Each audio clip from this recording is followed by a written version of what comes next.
Act like we're just friends tonight. My ex will be there, she instructed. Okay, I said. At the party, her best friend asked what was wrong. I told her we were just friends now. She said, "About time. You deserve better." We talked for hours, then left together. Next morning, she showed up at my door crying. Her ex wasn't interested. Her best friend answered the door in my shirt. Hey viewers, before we move on to the video, please make sure to subscribe to the channel and hit the like button if you want to see more stories like this. Thanks. The espresso machine hissed its final breath, filling the apartment with the rich, bitter scent of dark roast. I poured the shot into the 2 ceramic mugs my sister had given us for our anniversary. His and his, they read, a joke that had made Sarah laugh for a week. Now the joke felt like it was on me. I carried the mugs to the bedroom where the real performance was already underway. Sarah was stationed in front of the full-length mirror, a critic assessing her own masterpiece. She held 2 dresses against her body, a little black one and a slinky red number I'd never seen before. The black is safe. Elegant, she mused to her reflection. But the red says something. What does it say? I asked, offering her the mug. She took it without looking at me, her eyes still locked on her own image. It says, "I'm not trying, but I still whined."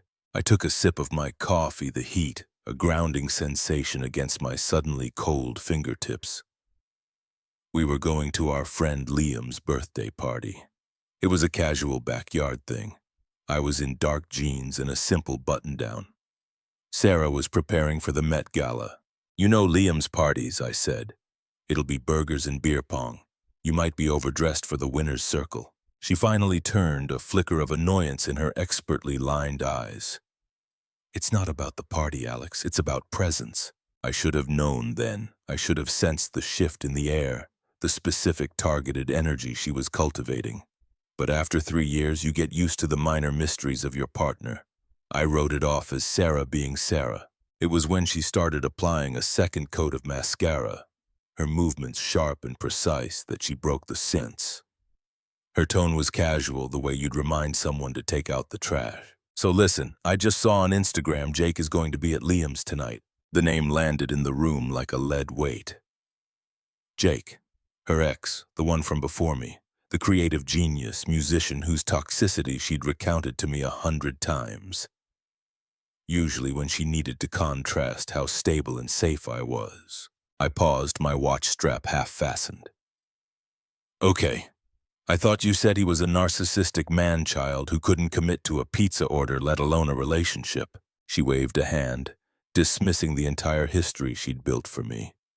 "He is.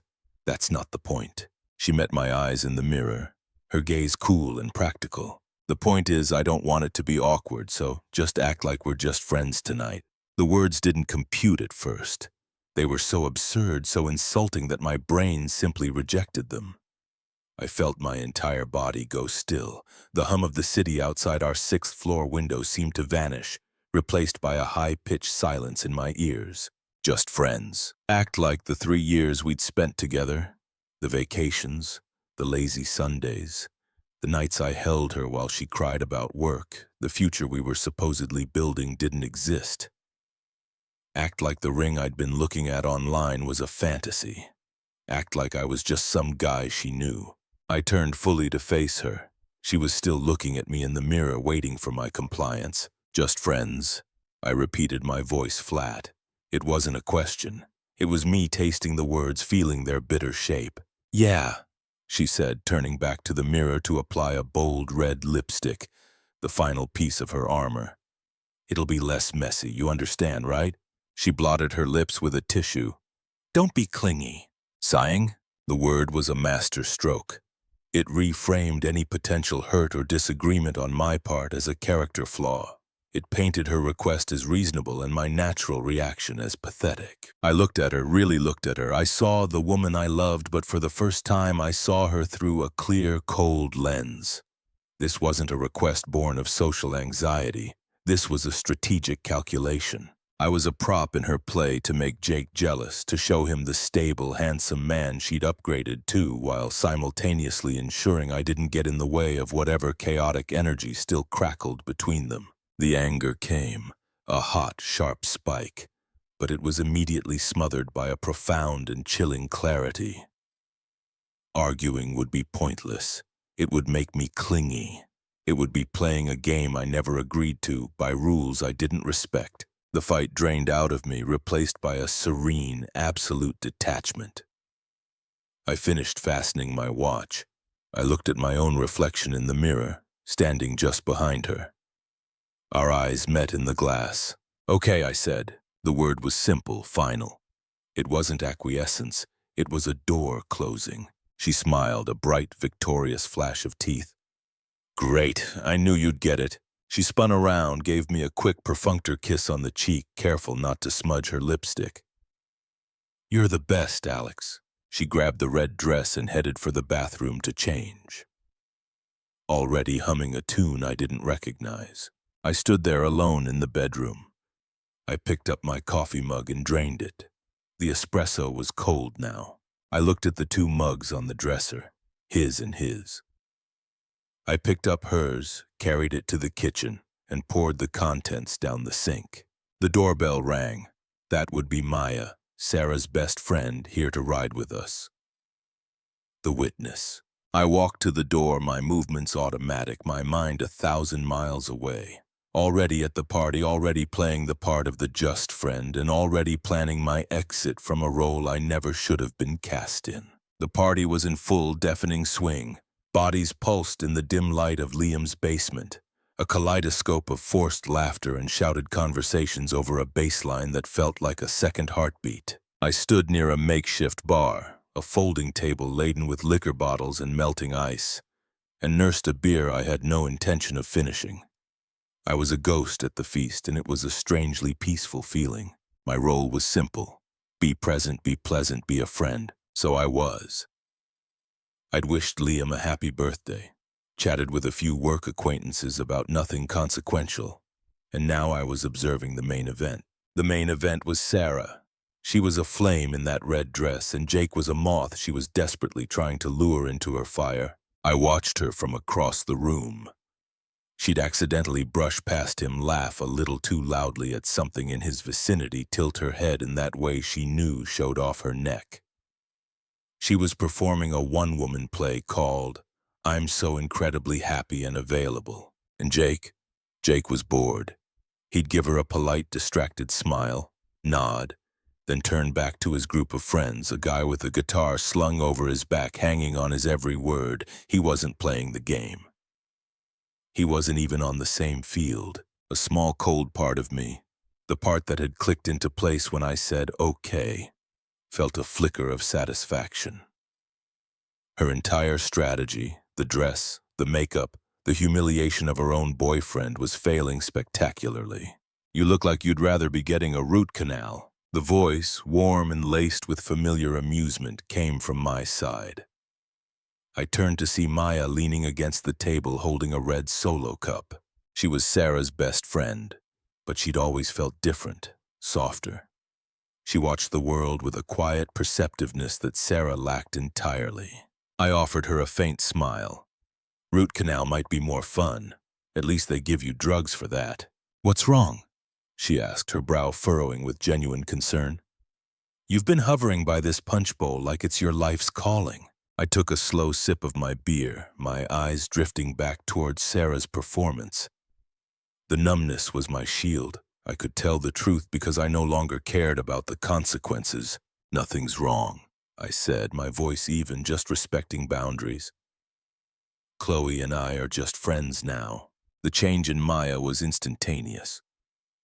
Her playful demeanor vanished. She stared at me, her eyes searching mine for a hint of irony, of pain, of anything. Finding only a calm, resigned truth, her expression shifted. Understanding dawned, followed by a flash of anger. She quickly suppressed, replaced by something that looked an awful lot like admiration. "About time," she said, her voice low and firm. I blinked. "What?" "It's about time," She took a step closer, her voice dropping so only I could hear it beneath the thrum of the music. You deserve better than being her emotional support animal. Alex, you deserve someone who doesn't make you feel like a secret or a prop. It was like she'd reached inside my chest and put words to the cold, hard thing that had been growing there since this afternoon. Emotional support animal. Prop. They were perfect, brutal descriptions of the role I'd been playing. The validation wasn't comforting. It was electrifying. Someone else saw it. Someone from her camp saw it. The noisy party faded into a dull roar. The world shrank to this small space by the punch bowl. She told me it would be less messy, I said, almost to myself. Maya let out a short, derisive laugh. Less messy for her. She wanted a free pass to flirt with Jake without the guilt of having a boyfriend glaring at her. She used you as a human shield. We stood in silence for a moment, watching the finale of Sarah's play. She had finally cornered Jake near the stairs. We saw her put a hand on his arm, saw him gently but firmly remove it, say a few words, and walk away, leaving her standing alone, the vibrant red of her dress suddenly looking desperate and foolish. The spell was broken. The strategy had failed. I turned my back on the scene, giving Maya my full attention. So, how's your life? What's new outside of all this? She smiled, a real relieved smile.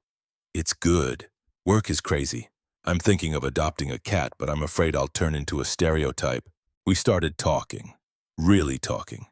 Not the polite surface-level chatter you make at a party, but the kind of conversation you have when you realize the person across from you actually sees you. We talked about our stupid bosses, our childhood dreams, the books we loved, the existential dread of modern life.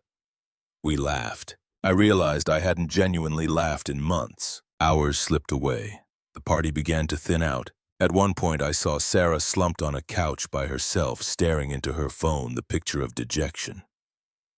I felt nothing. She was a background character in my story now. Maya glanced at the time on her phone. I think I'm done here. I was going to call an Uber. I can give you a ride, I said without hesitation. The thought of staying a second longer was unbearable. The thought of her leaving was worse. Yeah, she said, her eyes holding mine. I'd like that. We didn't say goodbye to anyone. We just walked out. The cool night era of baptism after the stale heat of the party. We didn't talk on the walk to my car, but the silence was comfortable, charged with a new, unspoken understanding. As I pulled out of this parking spot, my headlights swept across the front of the house. And there, standing on the porch, having clearly just come out looking for us, was Sarah. Her face was pale, her eyes wide with shock and a dawning horrible comprehension. She saw me in the driver's seat. She saw Maya in the passenger seat. She saw us leaving together. Our eyes met for a split second in the rearview mirror. I didn't slow down. I didn't wave. I just drove, leaving her standing alone in the wake of my taillights. The full weight of her less messy plan finally, irrevocably crashing down around her. The morning light streamed into my apartment, clean and bright, washing away the residual grime of the previous night. The silence was a balm. No tension. No performance reviews, no walking on eggshells, just peace. I was at the stove scrambling eggs. Maya was sitting at my kitchen island, her hands wrapped around a mug of coffee. She was still wearing my t-shirt, a faded gray one with a band logo from a lifetime ago. On her, it looked like a declaration. We weren't talking much, just existing in the same quiet space. The easy intimacy from the car ride home had settled into something deeper, something solid. We'd talked until 3 a.m. about everything and nothing. And when she'd fallen asleep on my couch, I'd covered her with a blanket and felt a protectiveness I hadn't felt in years. The doorbell rang. It was an ugly, intrusive sound. Maya and I exchanged a single knowing look. There was no question who it was. The world we'd left behind was at the door, and it was demanding to be let back in. The bell rang again, followed by a frantic knocking, not a polite tap, but the panicked hammering of someone who believed their emergency was yours to solve. I turned off the stove. I felt a surreal calm. This wasn't a confrontation, it was a formality. You don't have to answer it. Maya said softly, but her eyes said she knew I did. For closure for the final period at the end of this sentence. It's okay, I said. I walked to the door and opened it. Sarah stood on the welcome mat. A bitter irony. She was a wreck. The masterpiece from last night was now a smeared, puffy tragedy. Her expensive red dress was wrinkled. Her makeup was a war zone under her eyes, and her hair was a chaotic mess. She looked like she'd been crying for 6 hours straight. She probably had. Alex, thank God, she choked out, her voice raw. She moved to step inside, but I didn't budge from the doorway. It was a disaster. A complete and utter disaster. Jake, he was with someone else. He completely ignored me. He looked right through me like I was nothing. She was so wrapped up in her own story. She hadn't yet processed the scene in front of her. She was still performing her victimhood for an audience she assumed was captivated. I was so humiliated, she sobbed, wiping her nose with the back of her hand. I just need to, she stopped. Her eyes, blurry and red-rimmed, finally shifted past me into the apartment. They landed on Maya, who had walked up to stand a few feet behind me, a silent pillar of support. Sarah's jaw went slack. The tears stopped, frozen by sheer uncomprehending shock. Maya. Her voice was a whisper, thin and brittle. What? What are you doing here? Her eyes dragged down, taking in the scene. Ma's bare legs, the casual way she stood in my space, and finally the garment that broke her reality. Why are you wearing his? Mia didn't flinch. She didn't look away. She took a slow, deliberate sip of her coffee, her gaze steady on her former best friend. He wasn't interested, huh? Maya said, her voice dangerously calm. Funny how that feels. The words were a bucket of ice water. Sarah's shock shattered, and what surfaced was pure, unfiltered rage. Her face contorted, the pretty mask she always wore finally cracking to show the ugliness beneath. You did this? She screeched, her finger jabbing accusingly at me, then at Maya. Her voice echoed in the hallway. You planned this. You planned this to humiliate me. You slept with my best friend. How could you, Maya? He's my boyfriend. The hypocrisy was so vast, so breathtaking. It was almost beautiful. I didn't feel anger, I felt anthropological curiosity. My voice when I spoke was calm, flat. The voice of a customer service rep closing a ticket. You told me to act like we were just friends. I was just following your instructions. She stared at me, her mouth opening and closing like a fish out of water. And as of last night, I continued. That's all we are. It seems you were the only one who didn't get the memo. You don't mean that. She wailed, the anger melting back into desperate, messy tears. This is just you being hurt. We can fix this. I made a mistake, Alex. I was stupid. She was begging now, but it wasn't for me. It was for the stability she'd set on fire. It was for the provider plan she'd canceled herself.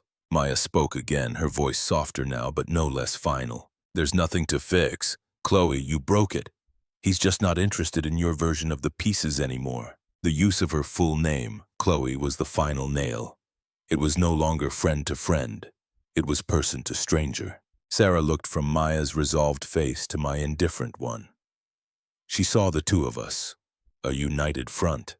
She saw the eggs cooling on the stove, the 2 coffee mugs, the domestic mourning she had thrown away for a fantasy. The full devastating weight of her karma settled on her shoulders. The last of her composure evaporated. You think you're so much better now? She spat, her voice venomous.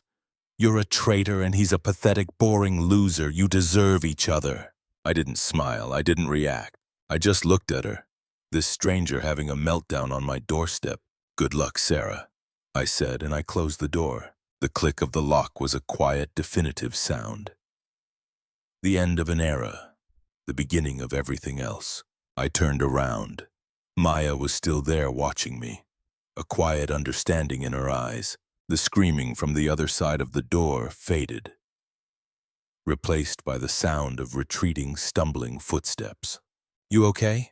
She asked. I looked at her, standing in my kitchen, in my shirt, in my life. I felt the quiet peace of the morning return deeper and more profound than before. Yeah, I said. And for the first time in a very long time, I'm in it completely. I am. I walked back to the stove, turned the burner back on, and started finishing the eggs. The ghost was gone. The future was waiting, and it was already here drinking my coffee and looking at me like I was the only person in the world. Thanks for watching. Make sure to subscribe to the channel and hit the like button. What do you think about this story? Share it in the comments.